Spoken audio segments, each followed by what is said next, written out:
Ich rufe dir, Herr Jesu Christ.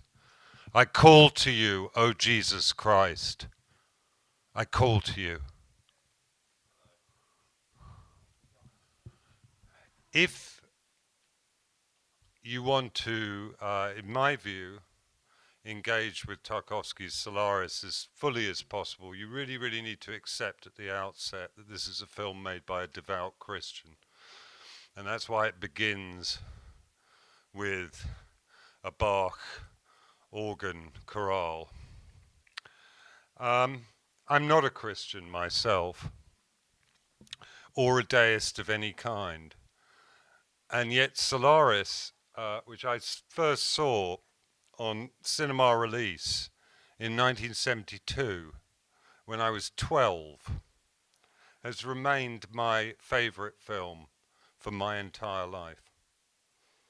And it's always difficult with something you really love to introduce it to people. Many of you, I'm sure, will have seen the film before. I think Curzon are providing a fantastic, remastered print tonight, so I think it's going to be an amazing visual treat. And I'm kind of leery of being too over enthusiastic, because then I think that some of you will sit there and think, really? Eh? But yeah, it's my favorite movie. I went to see it aged 12 in London. And by the time the film had finished, I had become convinced that I could understand Russian, because I hadn't had any consciousness of looking at the subtitles at all.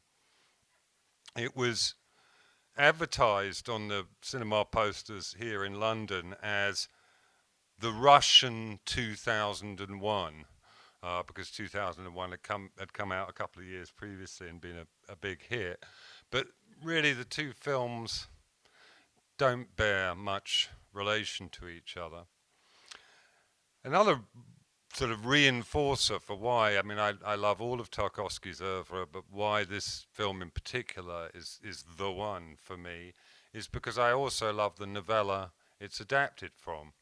I also like Arkady and Boris Strugatsky's Roadside Picnic, which Stalker is based on. But Stanislav Lem, the Polish science fiction writer, if you're not familiar with him, is one of the great sci-fi writers.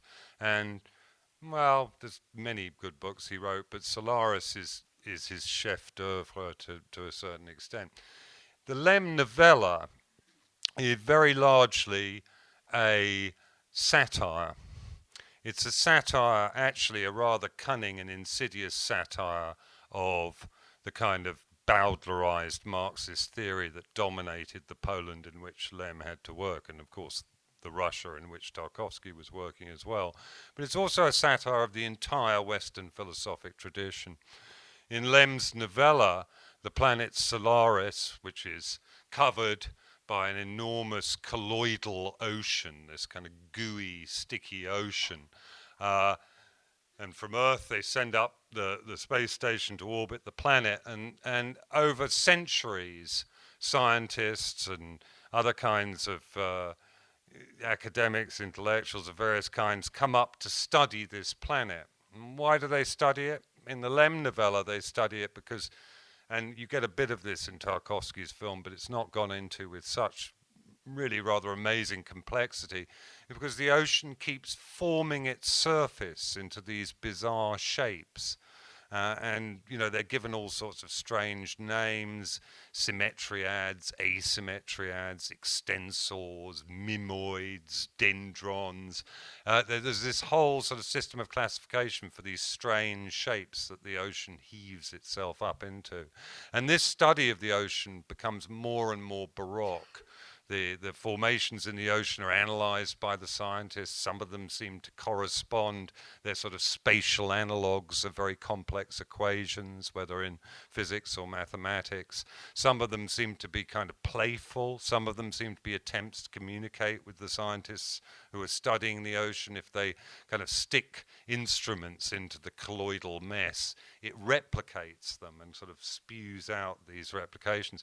But as I say, in the Lem novella, this relationship between the human scientists in the space station and the planet has a satiric edge. And clearly, Solaris, for Lem in part, represents what humans try and make of the world in which we live. And just as arguably the world in its absolute essence is unknowable to us, so of course Solaris hides its face to the human scientists. And gradually over the years, this discipline of solaristics, which really is in a way not just a kind of satirical analogue of our studies of the world, but yeah, it is. It's a complete satirical analogue of the way in which we try to understand and interpret our own world. There is a love story in Lem's novella, and the plot more or less conforms to the plot of Tarkovsky's film. The love story is quite prominent in the Lem novella, but boy, it's nothing like the love story in Tarkovsky's Solaris. This is not just a film made by a committed and devout Christian. It's also a film made by somebody who really believed in love, who really believed in romantic love between people and believed in the transcendent potential of romantic love. And when I was thinking about what I was going to say this evening, apart from the usual stuff about how much I love the film, I was thinking, what kind of spin could I put on it? Because I've talked about it and I've written about it in the past. And actually, a couple of weeks ago, I read an essay by Rowan Williams, the ex-Archbishop of Canterbury, called The Body's Grace. And it's actually something he wrote in response to the conflicts in the Church of England over accepting homosexual priests in the 1980s. And Rowan Williams presents a view of love that I think accords with Tarkovsky's, and why wouldn't it? Both devout Christians. But I think that even those of us who are very much not Christians and perhaps view ourselves as secularists will find a lot to identify with and appreciate in Rowan Williams' conception of romantic and specifically sexual love between people. And I think if you think about it a little bit, and what I thought was, yeah, that's Tarko. That's Tarko all over. And it's like this film, Solaris, is like an illustration of this idea. So what Rowan Williams was saying was that in many ways, that when you commit yourself to somebody and you commit yourself to love somebody in an intimate and sexual relationship, it's one of the most riskiest things you can do in life. It's one of the scariest things you can do, because really, for it to succeed and for the mutuality of it to be as intense as you might wish it to be, you have to allow your own physical body to be defined in a very important sense by another person's desire. You have to allow yourself in a way to be spun into being out of their desire for you. And that is a very risky business, in fact. And Williams goes further and says there's a kind of analogy here between the relationship between God and God's creation. And in an important sense, we can think of the relationship of God, between God and God's creation, as like the relationship between lovers. The world desires God, God desires the world, and they create each other in each other's image of each other's desire. And in a sense, what Tarkovsky takes from Stanislav Lem's amazing novel Solaris is the love story. Yes, you're on a space station orbiting a strange planet called Solaris. Yes, the planet Solaris is covered by a massive, colloidal, strange ocean. Yes, the ocean forms itself into these strange shapes. Yes, the ocean goes better. It produces the visitors. It produces these beings that appear in the space station.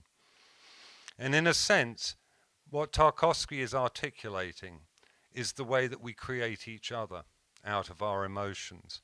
I don't really want to give any plot spoilers, but I think if you pursue this idea through your watching of the film and your understanding of the relationship between Chris Kelvin and Hari, then you'll see that what's going on here is a continual reiteration, I'm afraid, of the failure of love, as much as the transcendence of love, of how it doesn't necessarily work out for us all. and also how our kind of love for the world is not enough. You know, we think we love the world, but maybe that's really not enough. It doesn't seem to be enough for us to preserve the world perhaps as we would like it, or in a state to support life. What else can I say about Solaris? Again, you may not agree, but it's often spoken of. Blade Runner by Ridley Scott is often spoken of as the science fiction movie that represents a kind of pivotal point in science fiction.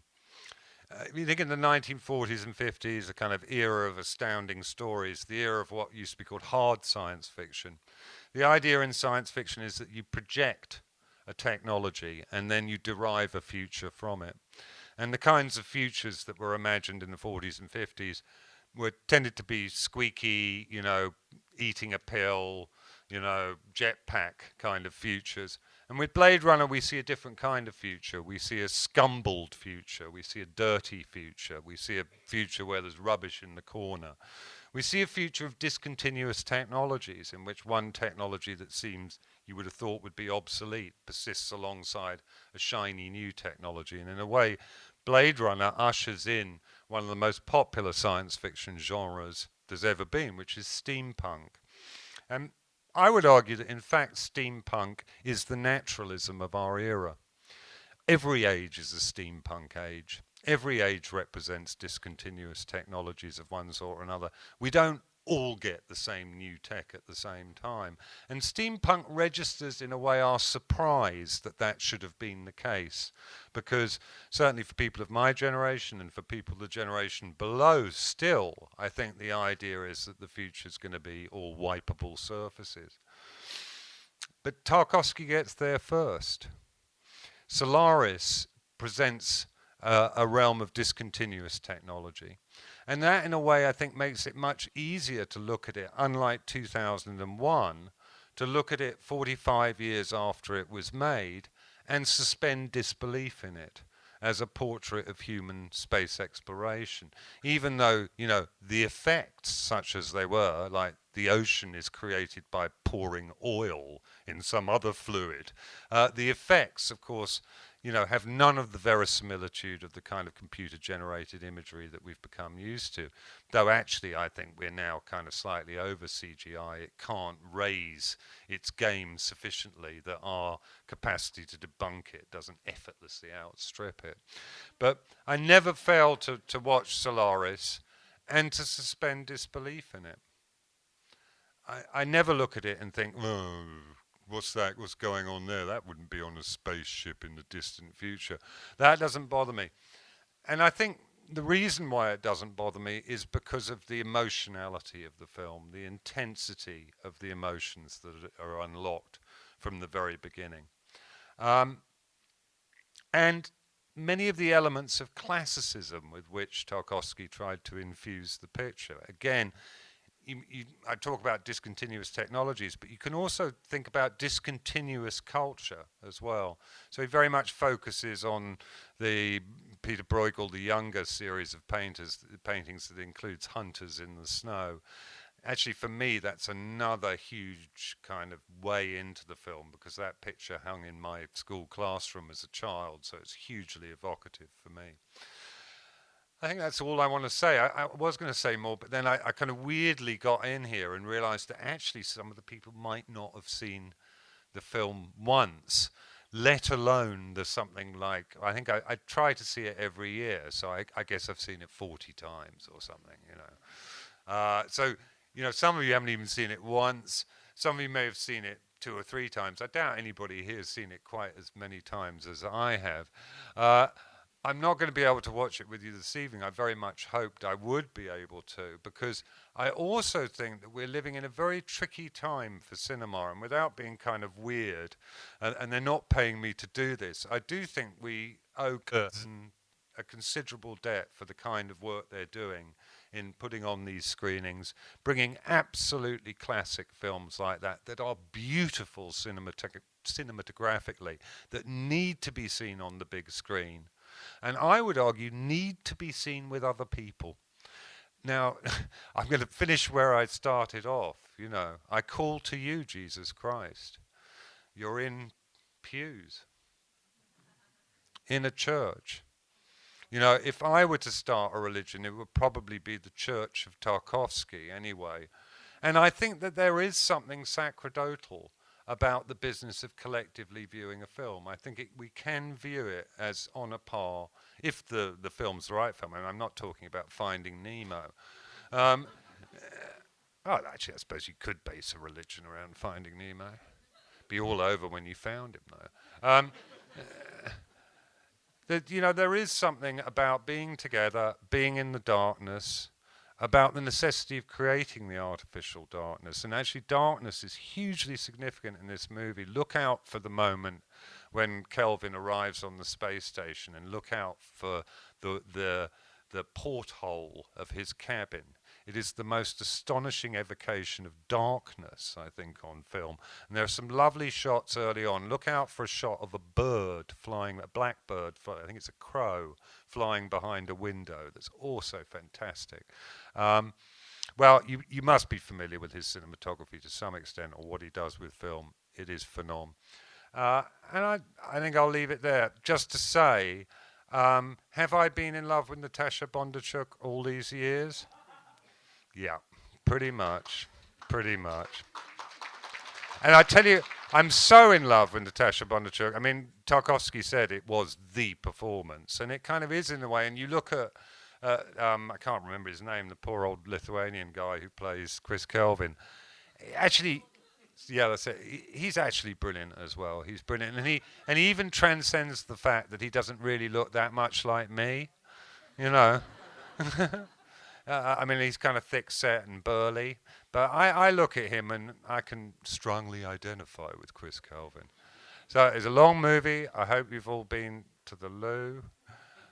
Relax into it. What pleasure to watch something that is lengthy, but it has no longueurs at all. Yeah, and I was going to say a little bit more. I mean, cinema, it seems to me, is in a difficult phase. You know, somebody's watching a film before the film, just there, you see. But there's a kind of sense in which there's a strip of celluloid running everywhere, sort of entwining and snarling. It's very difficult to look at film any more discreetly, to feel that it exists in a given realm, rather than just being something that's kind of here. Oh, I got a film here. Oh, look at that film. You know, it's sort of... So, again... How great to be here in the ICA, to have this restored print, and for, you know, you all to be together during, you know, 2.5 hours of what I think is the most astonishing cinematic experience. Enjoy.